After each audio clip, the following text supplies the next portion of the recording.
time since you and me have had a cast together, especially in Heroes of the Storm. So I'm looking forward to this one an absolute time, my friend. Well, let's go, my man. And I must say, I feel a little bit overshadowed, mate. You're like 10 feet tall. You've gone to 2 international events. You're currently kicking ass in terms of the casting, my friend. And I speak on behalf of everybody in the ANZ region when I think we say we hope to see you permanently planted on that desk coming up into the coming year, mate. But Darksided versus Rich Gang here. Darksided are going to be on blue, Rich Gang on red. No real surprise. Genji being taken out. A lot of utility, a lot of versatility, and let's not forget that mobility. Definitely causes a lot of teams problems, so good to see him off the board early. Yeah, not too much has changed really during that off-season in terms of the meta and the flaring around it. Greymane, no surprises there, still so damn strong, especially for the map, but just in general as well. Hanzo obviously is available. Not too sure if we are going to see him on a map like Battlefield of Eternity. Does obviously really favour the maps in close quarters, especially for that scatter shot. But ETC, the king, the moo cow tank that he is, can do absolutely everything. Sustain, makes plays, a little bit squishy, but definitely looking for that playmaking potential. And Sonya is a fantastic response. Sonya's good, but ETC showing your hand early like that just allows you to be able to draft around. I mean, a single target stun like Uther, or anybody that's able to get a micro CC off, even Morales comes to mind with that displacement grenade, is able to neutralize a lot of ETC's value that he comes out with that mosh pit. So Sonya, fantastic frontliner, tank / bruiser, probably the best in the game at the moment, so no real surprise that she's locked in there. Normally you would see Sonya as one of the first bans, if not the second ban, now that Garrosh has sort of been nerfed into the ground a little bit, rip Garrosh, but Genji, Greymane, and Sonya are usually the top 3 at the moment. Yeah, it's definitely gone down in its pecking order. And so you see the Vala being taken up as well. I mean, no surprises there. Greymane obviously taken off the board, so Vala does spring to mind as well. Hungering Arrow build being the go-to. But as you mentioned, with the ETC, kind of, I wouldn't say one trick, but definitely requires a support that can give him immunity, such as Tyrael or Uther, but definitely requires support that can give him cleanse as well. He needs to be able to get those clips off. He needs to be able to land those power slides and get that mosh pit to find some value. The cleanse, obviously giving that unstoppable frame, is a go-to. So to a degree, you can be kind of telegraphed. The Tracer and the Tacita, though, that is going to be a great way to try and snipe one single target off. And this almost suggests to me, Kit Fox, that they're saying, look, you guys are drafting for a very strong Punisher comp, so let's just try and snipe and assassinate that potential. Task Tracer is extremely strong. I mean, Vala, when you see a Vala locked in on the opposition side, you might think they might be going for that Oriel just because of her battery and how well Oriel is just able to pump out the heals when you have somebody like Vala just feeding her energy. But picking Tass on Darksided, you can't really solo Tass support, so they're going to have to throw their eggs into the Rhaegar basket or maybe the Uther basket. Malfurion, always extremely strong no matter how many bans he cops, nerfs he cops, but now he's been banned out. So just narrowing it down a little bit for Darksided now. They're hovering the Varian ban. I wouldn't be surprised if they did go for a frontliner, maybe like the Varian or the Diablo, is something potentially to take away, or even, like I mentioned before, that Oriel, just to neutralize whatever value Vala might bring to the table. The mouth ban makes sense to me because the mouth, obviously, with the entangling roots, really does deter any kind of chase and follow-up potential. Obviously, Twilight Dream is incredibly strong as well. So if Sonya and Vala go for that engage, go for that sort of kill and overcommit, they'll be met with a silence as well as an entangling root, and that flip of the switch can happen just like that. Variant, no surprises there as well. A complete direct counter towards Tracer in particular, with the overpower and with the taunt as well. But now we're going to see Rich Gang draft a little bit of wave clear. They're going to go for the Johanna. Obviously does provide them with that blind as well, which to a degree should help out against the Tracer and the Hanzo as well. If I was a betting man, I'd be saying this is a Fat 94, ready to show what the Overwatch characters can definitely do. Yeah, I mean, Hanzo, most recent addition to the game, just after Alex Straza. I mean, his damage-dealing potential is incredible. Now, if you watched the Unreal Aussies stream a couple of weeks ago on the Sunday, we spoke a little bit about Hanzo and how he sort of needed a Dragon Strike nerf if he was going to come into the meta. He got exactly that. And now the wombo potential is huge with the Johanna, the likes of Zarya, anybody that's able to choke them in, and especially on Battlefield of Eternity, where there is so much potential to choke everybody out, and you know, you can only run so far before that catches up to you. Even the Dragon Arrow itself is dangerous, but Lucio and Arthas locked in now from the side of Darksided. It'll be interesting to see how they go here. I like the Lily pick from Rich Gang as well. There's a lot of physical damage on the side of DS, but let's see how we go, Skimmy. DS versus Rich Gang, Battlefield of Eternity. Let's get it on first. Blizz Heroes game of 2018. Put your PogChamps out in the chat, ladies and gentlemen. It is on like Donkey Kong. Skinny, if you're a betting man, you've got the experience under your belt. Yes, these two teams are very, very fresh, but looking at these names, who would you go for? I'll be looking at the Darksided composition. This is a traditional mold. You could replace Tracer with absolutely any AD carry in the world, and that comp is going to do well. You've got the slows, you've got the potential to chase on and through. So between Arthas and Lucio, that really makes the comp for me. Testar can just enable and hyper carry anyone in the business. So I'd be looking at Darksided to really come out of this one strong, but especially potential. They've gone for the blinds to try and really deter Tracer, but it's all about making sure they can get enough damage to Sonya, Hanzo, and that all-important Vala. Hanzo's damage dealing potential is huge. His poke is crazy. And with Greymane, like you mentioned before, Skinny, being a very common ban, I think Hanzo just might be able to fill that poke role very, very well. I mean, there are only two bans you can go for, and you can sort of center your team comp around a lot of that early damage, because with that poke, you're trying to force an opening, and you can do that with Hanzo, you can do that with Greymane. They're going to try to be doing that with Tracer on the side of Darksided as well, but the poke is definitely on the side of Rich Gang now. Yeah, I mean, if you think about it, Tracer extremely squishy, going to be really reliant on that Tesla shield. So even Hanzo alone with a scatter shot in the right place, right time, he can literally one-shot the Tracer. So Haki's going to have to be really, really careful in terms of how he positions himself, because this comp is solely built around it. But let's kick it off. Team on the right-hand side is none other than Rich Gang with their fantastic Twitter video to get themselves into the fold of things. The best. Fish on Vala, Ferry on Lily, Fat94 playing Hanzo, Boop Steve 420. The editor got himself on Sonya, and Booty Pop on Johanna. And over on the left side, that is the current champions with a fresh lineup in the ANZ region. Darksided, Hacky on Tracer, Doubt on Tassadar, Azog playing ETC, Lucio is Sailor Moon, and Deceptive Smurf is going to be rocking it out in the solo lane. Arthas up top, going up against Poop Steve on the Sonya. That'll be an interesting one to keep your eyes on. Now, with these creeps just spawning up nice and early on now, right from the get-go, you really need to have somebody up in that top lane soaking. You can't really have the good old-fashioned punch-on that we're known for in Blizz Heroes, but now the engagement is on down the bottom. Azog just being a good ETC, soaking up a lot of that damage on the front line, and Booty Pop doing exactly the same on Johanna, making his presence known and creating a good zone. Hacky goes in, gets caught by the Condemned. Needs to be careful. It's a glaring shield.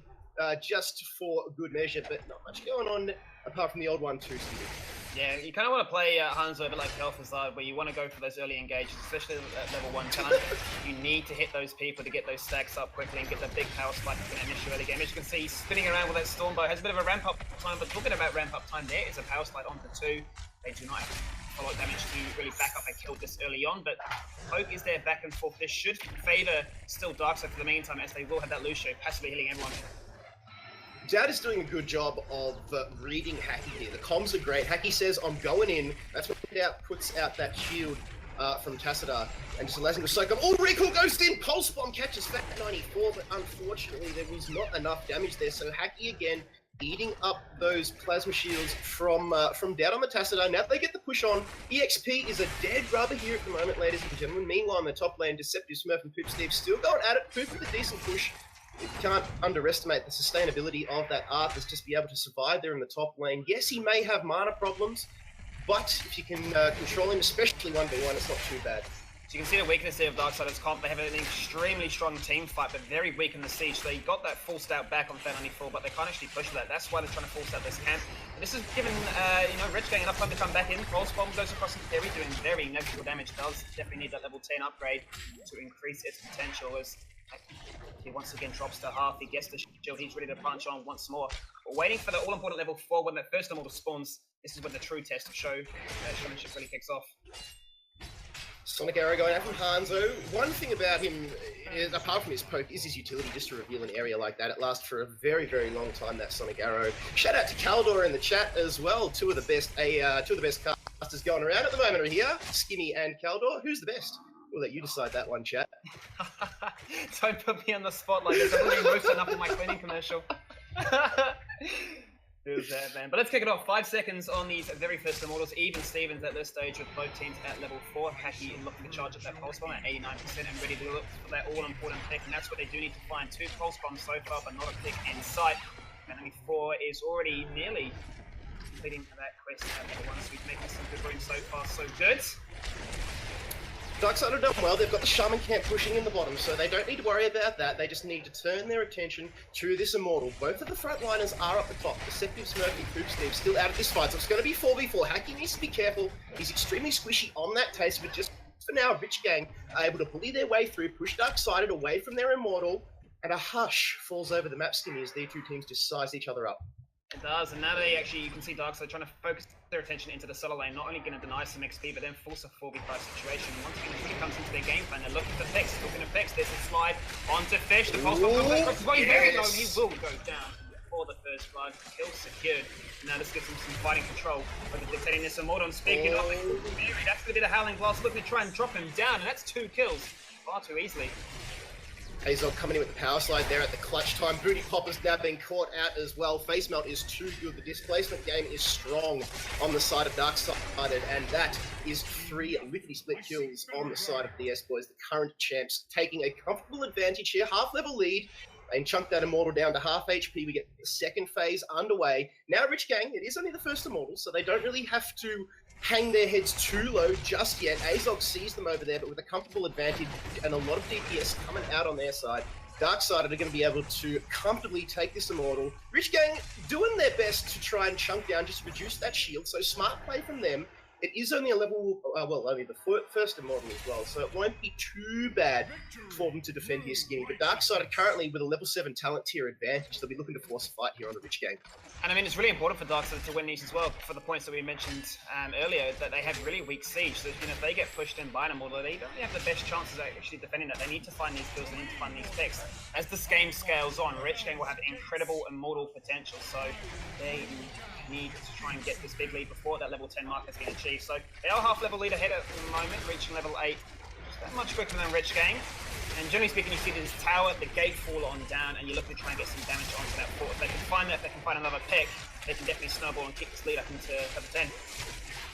Tassadata's throwing down those Psionic Storms, getting a good push on here. Meanwhile, the solo laners have actually switched, so Poop Steve and getting a good soak on the power slide leading from Azog up in the top lane rather, as the Immortal goes down. Fruity blows the Condemn, a complete whiff.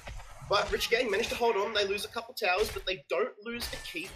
A fort, so it's not all bad for them. Azog just power sliding any booty pop that might be coming his way. He don't want no booty pop. Meanwhile, again, back in the bot lane, Poop Steve and Deceptive still going at it. This could be a frag here. And now Arthur's just getting up that Frozen Wastes talent very early on, only at level 8, so he'll need to utilize that one very fast.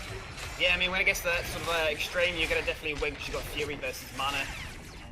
Poop Steve will definitely be slamming with that side smash to make sure things do happen. In the top lane, once again, all eyes really are on Hacky. Obviously, Azog needs to set things up. Hacky needs to come in with that collapse. They did go for Booty before, but he had the shield, he had the ability to stay through all that damage. Hacky once again trying to sort of play around this more. He needs to find these picks. Like I say, it's only a matter of time before Rich Gang really scale into this one. Deceptive is nearly going to pick up Poop Steve in the bottom lane here. Is he going to get it? No, the Whirlwind Heal is strong, and if Deceptive landed that Howling Blast that he would have picked that one up. He'll be kicking himself, but now he forces Sonya out of the lane, and that means Poop Steve is not going to be able to... Skinny. They're very, very close to level 10. A pause now has been called by Fesh. Booty alt-tabbed, can't get back in. We'll get the 3-2-3 underway. But so far, Skinny, I mean, Darksided, for a fresh new lineup, they're playing pretty cohesively. Yeah, definitely. I mean, Hacky would have handpicked this roster himself, deciding that, I want to stick with this organization. They've looked after me. They've allowed me to actually go from strength to strength throughout 2017 and ultimately end up at BlizzCon. So let's not give up that all in vain. Great zoning there by Azog with the ability to zone for the camp. They're going to pick that one up now as they scale into level 10. Very important they hit 10 first. Now they can look to try and threaten this Immortal again. If they can get a very sizable Immortal here, then they can try and threaten not only a fort, but a keep as well. It's Praxis one can actually get that snowball going on. If you're not careful, it can actually catch you out. Meanwhile, the second Immortal phase is underway, and here we go. Darksided actually get their own Immortal spawning over the far side of the map. So Rich Gang currently with the advantage there, but Darksided, they'll be looking to soak up 10. They're very, very close at the moment. They've got nobody in the lanes here, so they just, there we go, finally hitting 10. Now they'll be looking to engage, which means they've got that mosh pit They've got themselves that Quantum Spike. Archon is going to be kicked in here from Tassadar as well. Surprising no Force Ball considering how narrow these choke points are. But the Mortals currently slowly being chunked down, but it looks like Rich Gang are not too fussed on that. They need to get their 10 first, and they realise that Fesh and Poop Steve in the bot lane, Deceptive Smurf and Sailor Moon are coming for the kill, and Vela gets destroyed down there in the bot lane. Back over to the Immortals, ladies and gents, and you can see them just slowly chunking away. Skinny, it's looking good here for Darksided. That's your worst case situation right there for Fesh, getting dropped on low. You just cannot escape both a Lucio and an Arthur. Once you're caught in their grasp, you're not getting away, and now it just goes from bad to worse.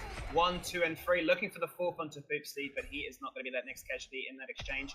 It's going to force Fairy to go back to that top lane, try and get some soak. The lane is pretty pushed against her, so it's still a big risk for her to take. And one point I actually want to highlight is the fact that at level 7, Sonya has gone for Composite Spear, so not the Poison Spear for that burst, but the extra range of potential adaptation to try and collapse onto Haki with that all-elusive Tracer.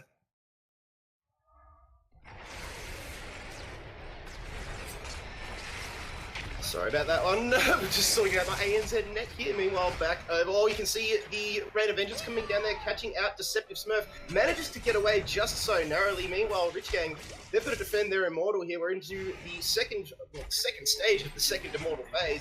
And now they continue to aggress over here onto the side of Darkside's own Immortal. But remember, that Mosh Pit is still up and available. Dragon Strike goes out there. In goes Jug of a Thousand Cups. Howling Blast goes in, collects Fairy. In goes Azog the Cat. Is it going to be a Mosh? Yes! Two-man Mosh. Lily has been caught, but Johanna comes in with a fantastic Blessed Shield and stuns them out of it. Congratulations there, Boot Pop. That was on your back.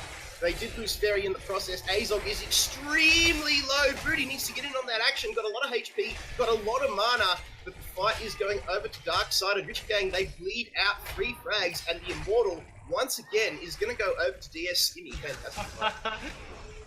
I was watching Ben right there trying to get away. He was trying to do as much damage to the Symbol as well. He realized that there was no point in going back for the defense. He went for the punch and he went for the agility jump across the wall, but he gets booped away. Sailor Moon coming in absolutely huge for that one. But this is what I was talking about. It's not the biggest Immortal, but it is still a sizable one. And with a 2-level lead to boot as well, this is exactly what Darksided need to keep their game plan in check.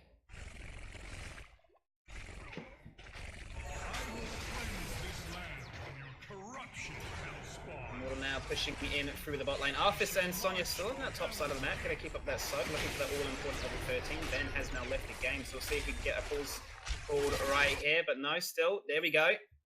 Hanzo with the scatter shot. The bot himself is ready to rock and roll. The ready has been called out in chat. So this is classic ANZ. Nothing has changed down in this region. We use 4G hotspots. We use internet, maybe even ADSL. At the end of the day, we all do love a bit of noise in the storm connection. Kevfox, are you with me, mate? I can very slightly hear you, Skimmy, so I'm going to have to throw this one over to you just while we sort this one out. No drama, my friend, no drama indeed. Shield has already dropped on down, so that means this Immortal will be hitting from that melee range down to half, looking to try and do some permanent damage towards this heat. One tower is going to fall, the team is still in support. 13 is there for Darksided, potentially looking for that fight. The Pulse Bomb is ready to go to Haki, but he's decided otherwise, looking to try and keep up this Merc pressure, keep the macro sickness in check as well. And this now allows the side of Rich Gang to try and force out a player on their own terms, looking for that rotation up to the top lane, which is where Poop Steve has gone for that 1v1. Felon4 rocking up to that party, Scattershot and Stormbow do not do the most damage. And despite all things considered, Deceptive Smurf wanting to go in for the 1v3, soon to be 1v5. The Army of the Dead will allow him and the rest of Darksided to rock on through with this one. That's going to be the Amped Ups for the boost on in. Looking for that collapse. They're going to go in towards Fesh, and he's a dead man running. Dragon Strike going through absolute Africa. I'm not too sure what that's going to achieve, but it looks fantastic visually. And this is now a bit of a rough situation because they were looking for the pick, but they're not going to find a Pulse Bomb slide. All the damage in the world. Hanzo falls to the floor. 2 picks. Very quickly said and done. Rich Gang in a bit of a predicament and looking to try and collapse on this one, looking to try and utilize the fact that they have this fault there, but it's not going to be enough. Azog wastes no time in the world, going for the 2-man notch, but looking for extra picks. And Haki says, sayonara, going in with the melee, going in with the kick. Poop Steve looking for a exit frag, looking for any consolation prize. Deceptive Smurf is definitely playing his name right. And he is being very, very cheeky. Pulse Bomb goes off, and Sonya is the floor.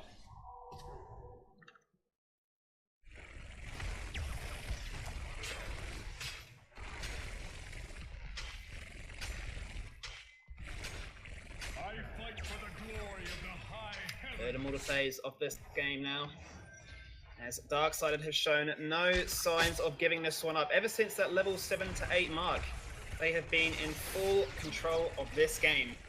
Level 13, the saving grace potentially for Rich Gang now. And they will definitely need a saving grace. They've been kicked off completely all day. Not a single kill to their name. A 14-0 scoreboard. Really showing you exactly what Darksided have been doing, dictating throughout this game. And the window is getting smaller and smaller by the second for them to try and collapse upon. Kazra in the top lane, Kazra in the bottom lane. 2 minion waves, really pushing it against Rich Gang. They've got to make an executive decision here. Do we look to try and force a fight before 16 has been achieved? Or do we go for the soak? As you can see, Darksided, they're posturing very defensively. They are the ones that have all to lose so far. And they will not waste any chances with this one, so to speak. Hacky dropped very low, looking to try and back on out, waiting for that shield to come out from Doubt. And this gives now a bit of time Rich Gang to try and force up this fight. So close to level 16 now, guys. Dragon Strike is going to come across as a zoning method. Deceptive Smurf hanging in that bush. Nobody's noticed him so far. He's going to have a fantastic flank. As for the cat, he's going to obviously be that scouting control. And still, nobody has found Deceptive Smurf in that bush. Now he's going to reveal himself, but the team don't still realize that. He's still going to keep out of Vision's way. He's going to come across. No, Rain of Vengeance does collapse. But it's not going to catch on Force, and this is a fantastic stun. Moshpit goes out. Hanzo falls to the floor.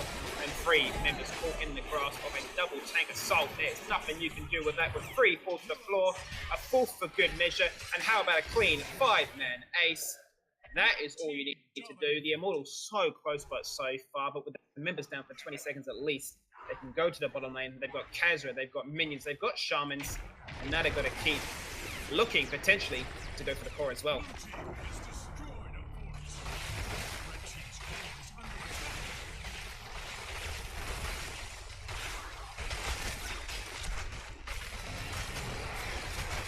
Down to 60%. Not much that Rich Gang can do on here. 10% and falling. The game is 7 done. And Darksided to kick off their 2018 chapter with a win. A new roster and a lineup which looked quite standard and quite secure. In the end, proving to be the strongest match. And well, you look at the scoreboard itself. Hacky, 41,000 damage. Absolute smashing on that Tracer. And he had to. The comp was definitely built around him. But Arthas, with 37,000 to his name, doing more than pretty much everybody on the side of Rich Gang. So Arthas, you